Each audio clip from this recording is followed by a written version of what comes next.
me sitting, thinking. Don't forget I hear you thinking.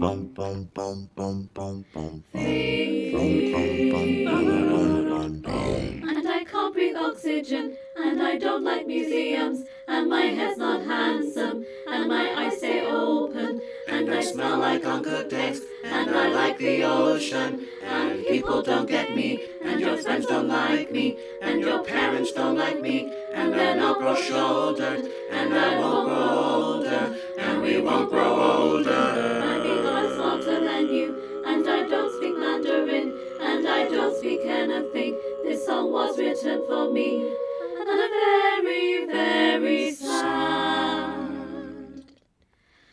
And I'll never tell you why, and I'll never tell you why, and I'll never tell you why. Is that good enough for you? Scene 9, Existential Crisis. Same universe. Man in the moon has waxed. I had this dream. I was on the boat and the water was clear. I could see their bodies at the bottom of the ocean. So I went on a quest to get someone to kiss me. I had to go through the whole list of everyone I'd even been slightly attracted to. But they were all in distant lands, so there was a lot of voyaging involved. And no one would do it. No one would kiss me, and I didn't know why. And I was lying there talking to one of them, who I guess had decided to just hang out, and they said, What was the last existential crisis you had? Existential. I hadn't thought about it, but I guess I don't believe in love anymore. Oh.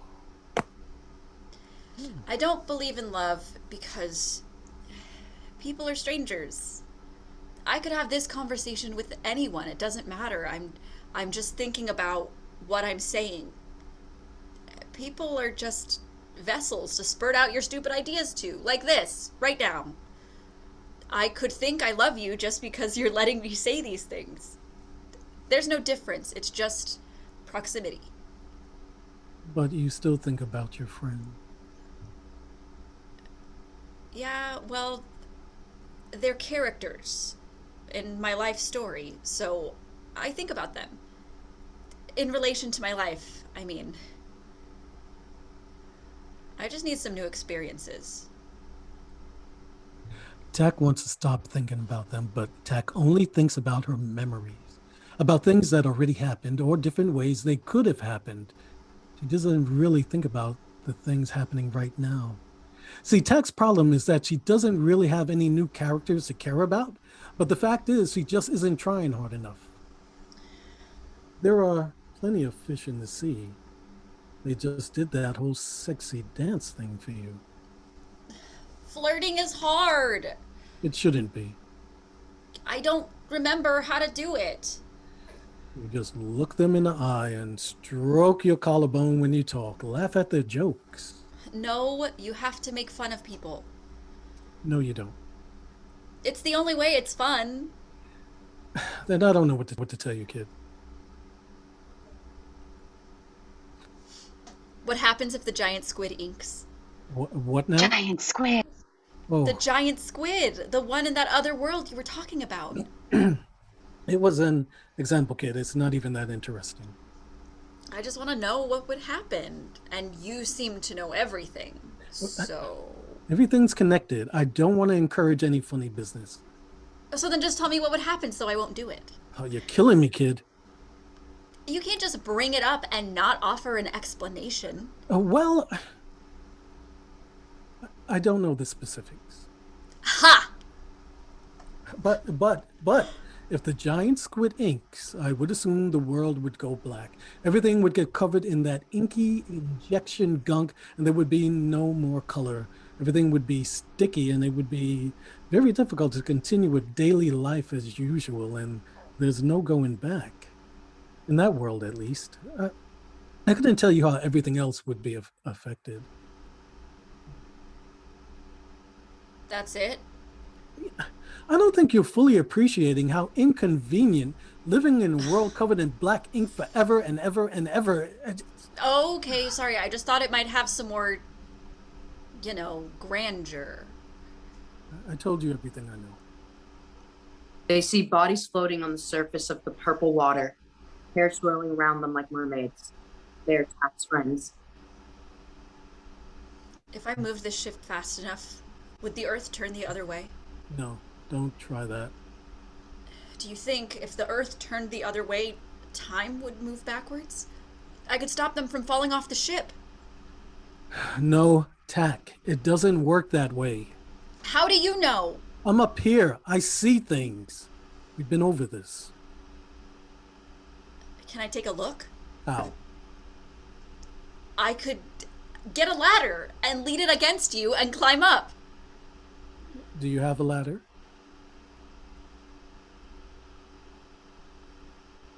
No.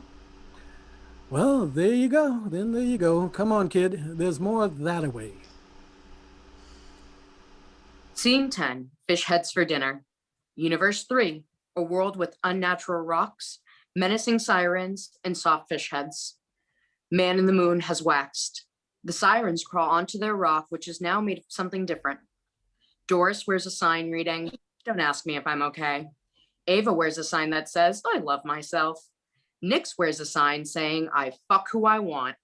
Morgan wears a sign that says, "I'm too old for this." Fish heads swim up to them. The fish heads are somehow softer. Hey, it's them again. I just want to get to know them. What about your friends? You're the one saying I don't have any new characters in my life to care about.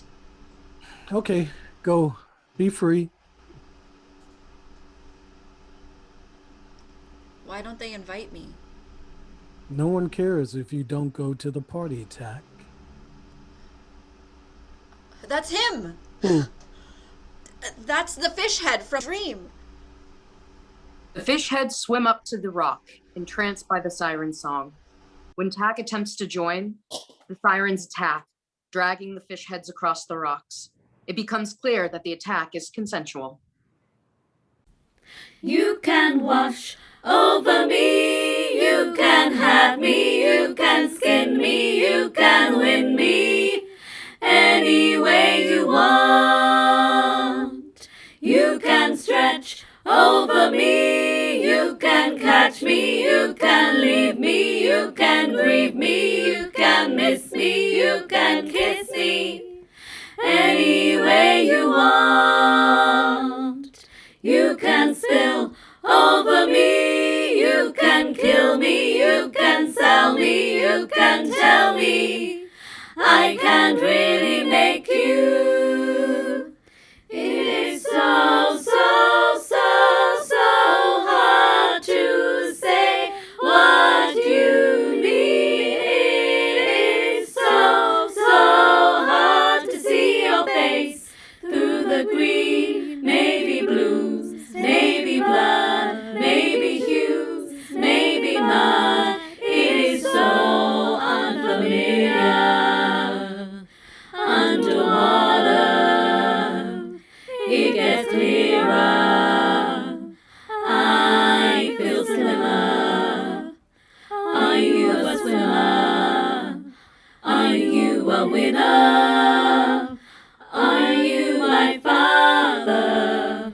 Are you my dinner?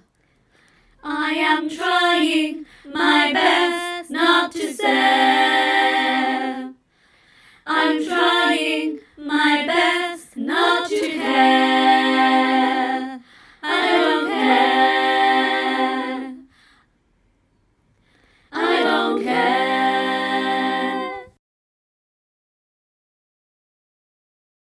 Nix and the fish head look at each other and try not to laugh.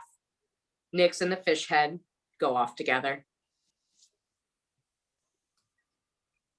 I think they look good together. They all look the same. To you? Yeah. Well, I think they just kind of What happened to joining the party? No one cares if I don't go. Fun party. Yeah. Yeah, I feel alive. Yeah, I feel so alive. I could just stand here. Yeah? Yeah. Yeah? Yeah. Me too. Cool. They attack each other consensually. The party dies down and fish heads and sirens disperse. Tack dips their toe into the water, almost falls in, then jumps back onto the ship immediately. Doris sits alone. The fish head returns. Hey. I thought you left. I was waiting for everyone to get out of here. I had to ask you about that thing with The thing with the yeah, you said that they just came down and started telling you guys what your art was about. oh fuck. You don't want to hear about that. Obviously, I want to hear about it. I just pretended to leave and came back specifically so I could hear about it. I just hate everyone. Yeah, Yeah. yeah, me too. Scene 11, Late Bloomer. Universe 4, a fluid world where everything bleeds into each other. Man in the Moon has waxed completely. There is a microphone on the Siren's rock. The longer Tack watched the sirens, the farther she got from who she used to be. And that scared her because she liked the old Tack better. Tack goes up to the microphone. Sirens and Fish Heads watch her. Sorry. The sorry was a joke. I'm not actually sorry. I'm a little sorry. Now. Sometimes I see videos of myself and think, whoa, thank God I don't have to hang out with that guy. And then I remember I always have to hang out with that guy.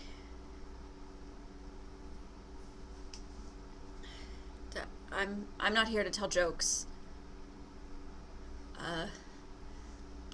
You guys like sea shanties? I don't feel very good. Oh, I feel awful. I want it to stop. Oh, I wish I was dead so this would stop. I wish I was dead. Everything begins bleeding. Holy shit, I'm inking. Jesus Christ, I'm inking. Hush. Kid. Oh. What's going on? Am I dying? You're not dying. You're just a late bloomer. But I don't get it. It just happens. Okay? It's everyone. Well, only girls. What does it mean? Nothing. Well, now you're a woman. But I didn't do anything. Well, your body did. It did the thing that means you're a woman now. But I don't feel like a woman. It doesn't matter. Fucking bullshit. It also means you can't get your friends back. I mean, it's too late for that now. What? Why? Well, once you ink yourself, there's no going back. That's just how it is. There's certain legalities, a lot of paperwork. It's nearly impossible to get approved. But why does this even matter? The rules are different now. Well, that's fucking stupid! Yeah, well, what can I tell you? This is what happens. The world moves on.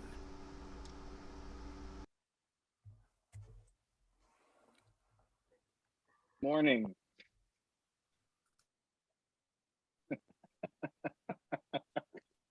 Did I just Yeah. I am so sorry. It's okay. Scene 12. Do you love Nyx? Same universe. Everything is still covered in blood. Tack and Man in the Moon drift. Man in the Moon has waned. It feels normal now. That's how it always happens. It's just like every day when you're in there living it.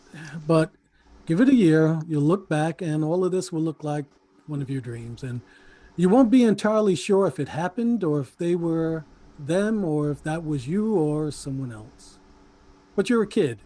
This is happening and don't you forget it. Don't call me kid. Why? It doesn't feel appropriate. Okay. I want to punch something. That's great. There's so many things inside of me, and I feel like I'd be so strong, but there's literally no one around. Tack spies another Siren Fish Head party. Tack joins this time. They go back and forth, playing the role of the fish heads and then the sirens. They are tentatively accepted, tentatively touched. Everything begins bleeding again. The fish head and Nyx leave together. You okay, hon?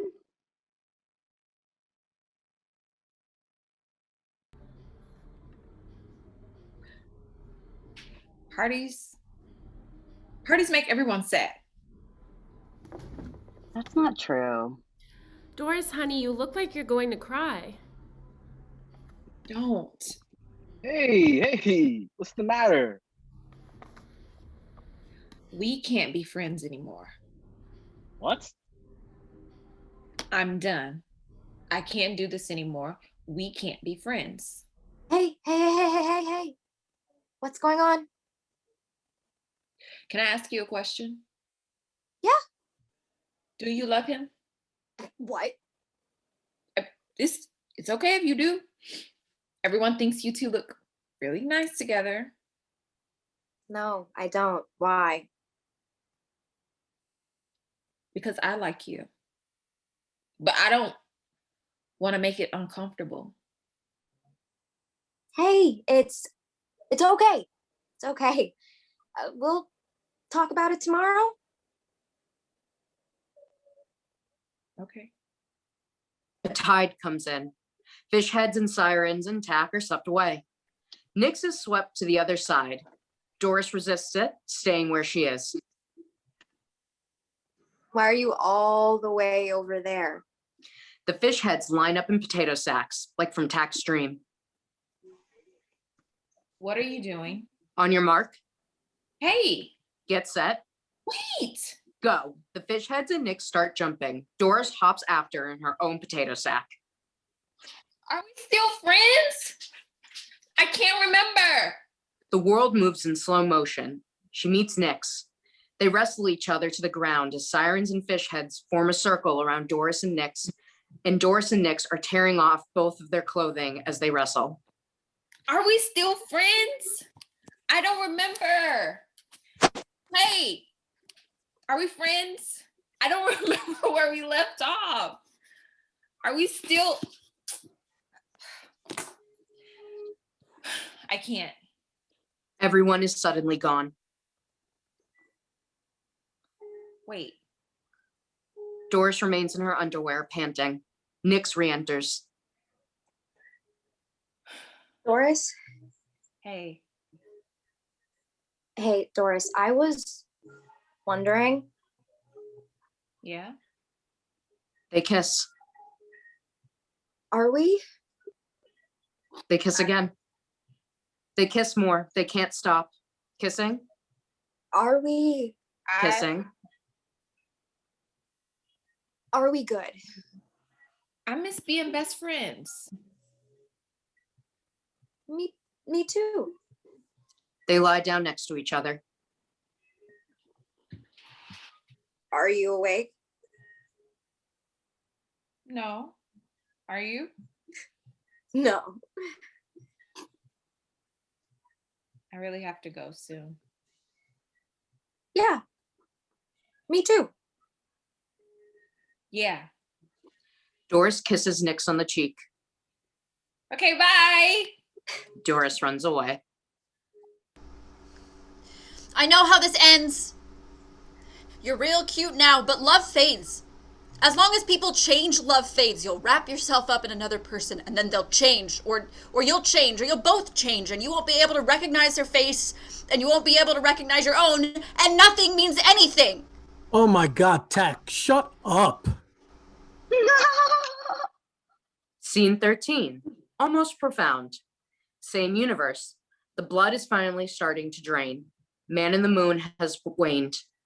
Nix goes up to the mic.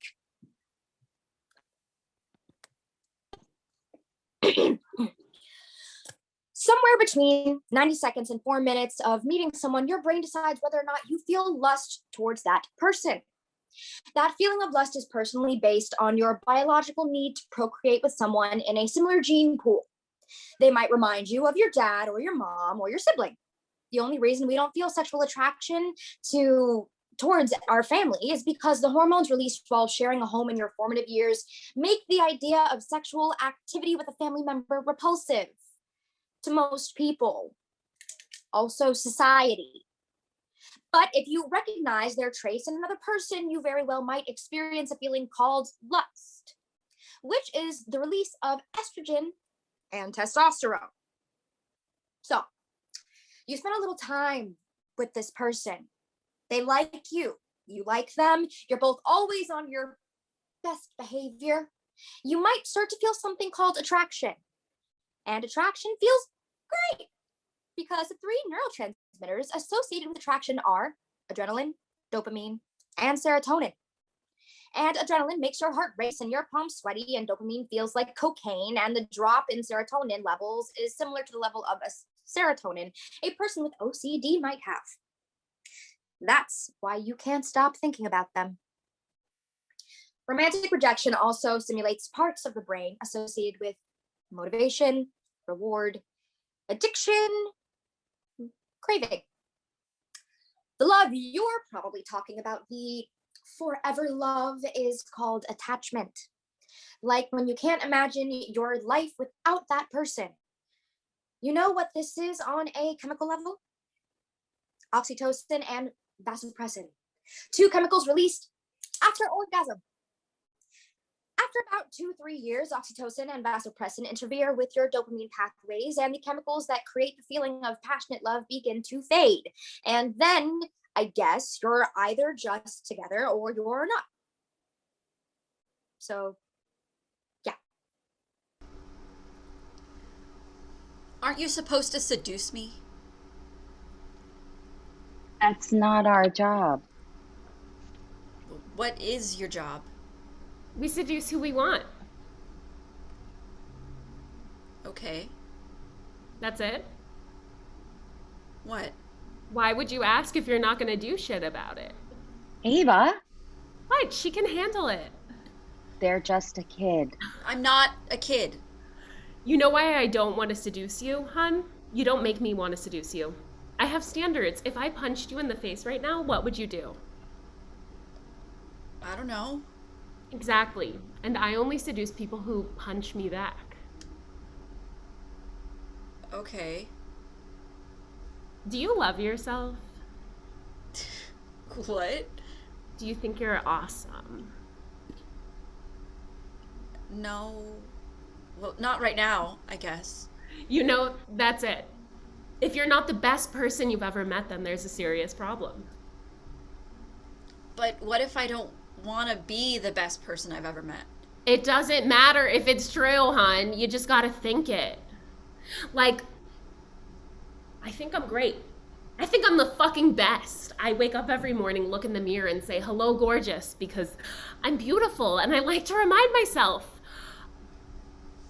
But the thing is, I acknowledge that I think I'm great. If I say it all the time, and that's what makes it okay. If I walked around thinking I was the best, but didn't acknowledge it, that'd be kind of shitty. Okay.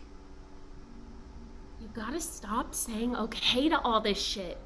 Don't you want me to seduce you? Make me want to seduce you. I'm being really rude right now. You can't just take it. I'm just accepting it. You're right. Well, don't pity yourself about it. I didn't ask for a lecture. Okay. Let's go. Scene 14, Tack and the Giant Squid. Universe 5, a world filled with the sounds of tiny whales, giant squids, black ink, and sirens in disguise, right next to the edge of the earth. Tack and Man in the Moon have moved on. Tack is sailing the ship. Man in the Moon has waned completely. Am I doing this right? What? I don't know. Life? I don't think so. What am I doing wrong? You shouldn't have inked yourself. What? You asked me what you're doing wrong. I think you shouldn't have inked yourself. Woman Tack isn't fun. I can't control that. Everything that was interesting about you, everything that made you different or special is gone now. And honestly, I don't know why I'm here. Then why are you? A tentacle shoots out of the sea. Fuck! The tentacle grabs hold of the ship. Hey! Hey! The tentacle punches her in the face and disappears. Giant squid. No one cares if you don't go to the party, Tack. What? No one cares if you don't go to the party. Okay. Jesus. No one cares if you... Tack jumps into the water. Tack jumped right in after the squid. She followed it all the way to the bottom of the ocean. To prove something? Who's to say? Tack emerges from the water. Hey, could you, stop talking about my life for, a second? That's my job. And you keep following me. How do you do that? I'm a delusion. That's not an answer. That's all I got. I can't picture it. I can't get an image of it when I close my eyes. What? Your face. It's different every time I look at you. I never know what you're going to look like. Are you even the same, or are you changing like everything else? People are just vessels, right? I bet you don't even feel sorry. For what?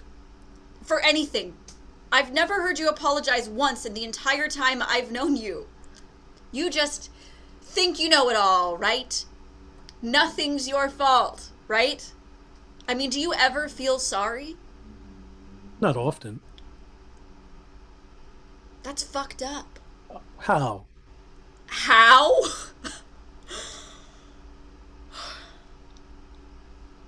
Well, how often do you feel sorry? Like literally all the time. Oh, why is that better?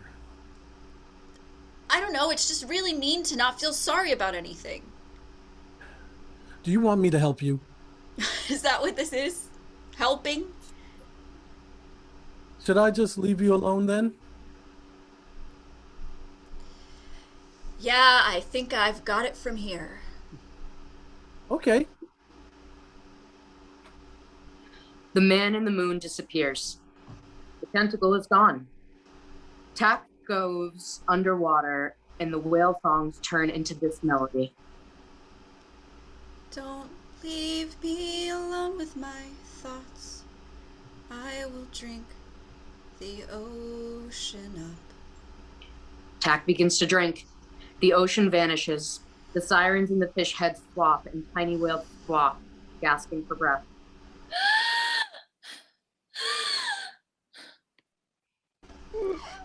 Tack was in charge of her destiny. Tack was in charge of their own destiny. Tack is going to get what was promised to them no matter who it hurt. Jason? Poppy? Jackie? Nemo! Tack sees the giant squid, shriveled and squirming. Nemo? They stare at it, then punch it in the face. The squid inks, the world goes black. Scene 15, the world goes black. And then the world went black. Were we a weathered greying lump of clay, with brittle glass beneath our leather skin, who sat in parks and watched the guppies play, whose crinkled pearls and folds of excess green. Then we'd not have to mold of different hands, and watch our sculpture shape to one unearned feet. Or we could clump and fling ourselves to lands, a mutant shape fused into one unit. But one must fly and one must gather mold, and clay must respond to its given touch. I hope one day will harden and grow old. While malleable, I'll miss you oh so much.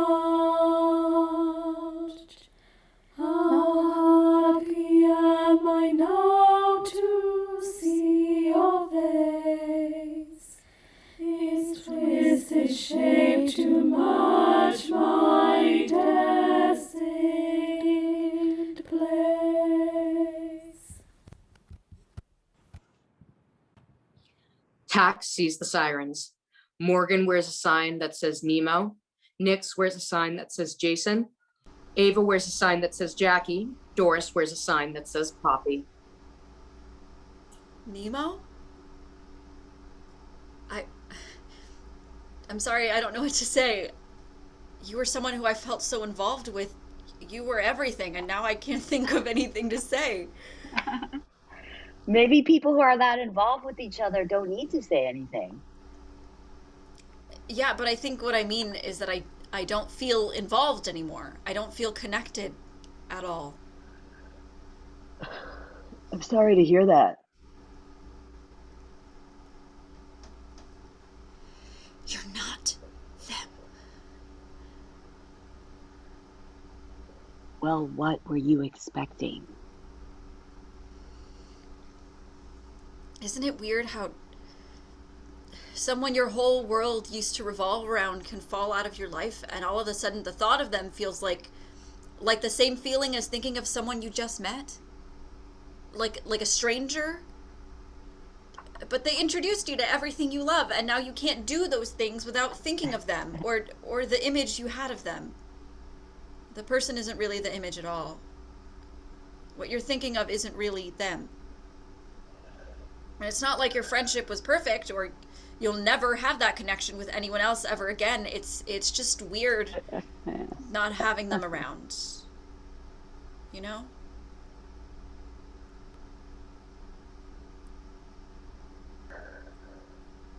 This is what you get.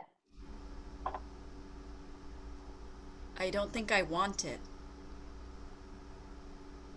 This is what you get. I don't want it. Fine.